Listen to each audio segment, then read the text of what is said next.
Առաջին տիկին, այսպես ենք մենք անվանում պետության ղեկավարների կանանց։ Իսկ ինչու ենք մենք նրանց կոչում առաջին եւ որտեղից է առաջացել այս արտահայտությունը, կիմանանք այս տեսանյութից։ Բարև ձեզ, ձեր հետ Վարդուհի Սարգսյանն է, դուք T-Stories from Vard հարթակում եք։ Դարեր առաջ առաջին տիկին անվանում էին միայն Ամերիկայի պրեզիդենտների կանանց, այնուհետև այս արտահայտությունը տարածվեց ամբողջ աշխարհում։ Ամերիկայի 15-րդ պրեզիդենտ Ջեյմս Բյուքենենը ամուսնացած չէր։ Եվ անհրաժեշտություն առաջացավ, որ նրա կողքը լինի կին, որը կապահովի քաղաքական ներքին կյանքի որոշ գործառույթներ եւ կապահովի շփումը այլ երկրների նախագահների տիկնանց հետ։ Այս դերը ինստինկտյան իր վրա վերցրեց նրա քրոջ աղջիկ Հարեթ Լեյնը եւ անհրաժեշտություն առաջացավ ինչ-որ կերպ դիմել այս կնոջը։ Հասկանալի է, որ նրան չէին կարող ասել նախագահի կին, ու քանի որ Լեյնը շատ ակտիվ մասնակցություն էր ցուցաբերում երկրի թե ներքին եւ թե արտաքին քաղաքական գործերում, նրանց սկսեցին անվանել number 1, համար առաջին։ Այսպիսով քեզ էլ հաշվեցին։ Ой, теперь он и тебя сосчитал. Ну, это ему даром не пройдет. Տիկին բառը առաջին բառի հետ միացավ ավելի ուշ 1877 թվականին Մերի Էյմսը իր թերթի մեջ անդրադառնալով Ամերիկայի պրեզիդենտ Հեյսի ինագուրացիային նրա կնոջը Լուսիին կոչեց որպես առաջին տիկին։ Հաշվի առնելով այն փաստը, որ Լուսին մինչև իր ամուսնու նախագահությունն էլ Ամերիկայում հարգված ու ճանաչված կին էր, բարեգործ դպրոցների հիմնադիր։ Առաջին տիկինը յուրահատուկ ու պարտավորեցնող դեր է, ու այստեղ չեմ կարող չհիշատակել Ժակլին Քենեդիին,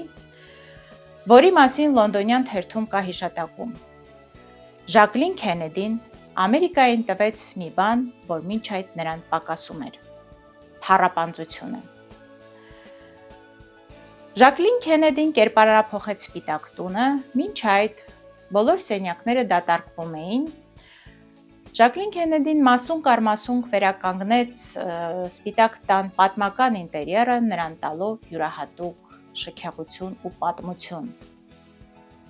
Ժակլին Քենեդի. Вот вы. Вы могли бы стать легендой.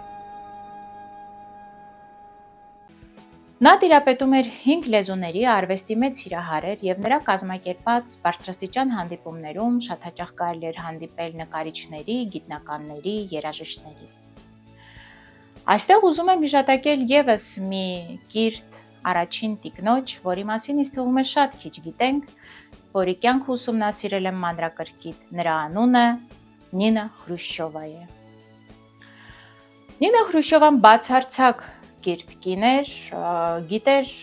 անգլերեն, ֆրանսերեն, գերմաներեն, իտալերեն, լեհերեն։ Իմիջիալոց Ժակլինն ու Նինան հանդիպումներ են ունեցել որպես երկու մեծ տերությունների ղեկավարների տիկնայք, ու Ամերիկայում գտնվող իր հանդիպումների ժամանակ Նինա Խրուշչովան կարդացել է էկոնոմիկային վերաբերող դասախոսություններ անգլերեն լեզվով, որոնցից մեկին ներկա է գտնվել Դեվիդ Ռոքֆելլերը, ով հիացմունքով բացականչել է. Տիկին, դուք հրաշալի տիրապետում եք էկոնոմիկային։ Առաջին տիկնայք ներկա են լինում շատ հանդիպումների, սկսած բարեգործական, վերջացրած բիզնես հանդիպումների ու նրանց հանդերձանքը կարևոր է։ Ռաիսա Գորբաչովան էլ ակտիվ մասնակցություն ուներ երկրի քաղաքական կյանքում ու քանդվող երկրի տնտեսության ու համատարած աղքատության ֆոնին բոլորը քննարկում էին նրա հագուստը։ Մերի Թոդ Լինկոլնը, Աբրահամ Լինկոլնի կինը, նույնպես սիրում էր շքեղ հանդերձանք ու պատերազմի տարիներին նրա այս հագուստները նույնպես առաջացնում էին ժողովրդի դժգոհությունը։ Հասկանալի է, որ ցանկացած հանդիպումից առաջ առաջին տիկնանց մանրամասն բացատրվում է օրակարգը, բայց ինչ-ինչ պատճառներով միշտ տեղի ունենում շեղումներ։ Հիշենք Օբամայի կնոջը, Միշել Օբամային, նրա հանդիպումը Մեծ Բրիտանիայի թագուհի Ելիզավետա II-ի հետ, երբ նա գրկախառնվեց թագուհուն։ Սա արարողակարգի խախտում է, թագուհին անձեռնմխելի է։ Առաջին տիկնանց ամեն մի ժեստ ու դեմքի արտահայտությունը կարևոր է, ու այստեղ քննարկման առարկա է Մելանիա Թրամփի դեմքի խիստ արտահայտությունը։ В некотором царстве, в некотором государстве жил-был царь. Вот он. И была у него дочь, царевна. Красоты неописуемой. Вот она. И звали ее Несмеянна. И никто не мог ее рассмешить. Արողակարգային հանդիպումներում անհրաժեշտ է, որ կինը մի փոքր հետ քայլի ամուսնուց նախագահից։ Այստեղ բացառություն է Էմանուել Մակրոնի կինը Բրիջիտ Մակրոնը, ով միշտ ամուսնուց առաջ է քայլում, առաջացնելով ֆրանսիացիների դժգոհությունը։ Հիշատակեմ նաև Բիլ Քլինտոնի տիկնոջը Հիլարի Քլինտոնին, ով նույնպես ակտիվ մասնակցություն ուներ երկրի թե ներքին եւ թե արտաքին քաղաքական գործերում։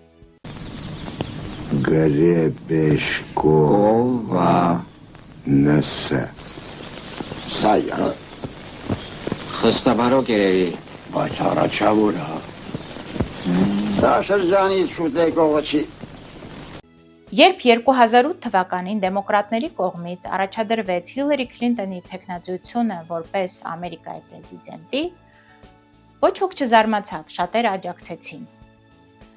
Այս ամեն իմանալով հասկանալի է, թե ինչ կարևոր է երկրի առաջին տիկնոջ դերը։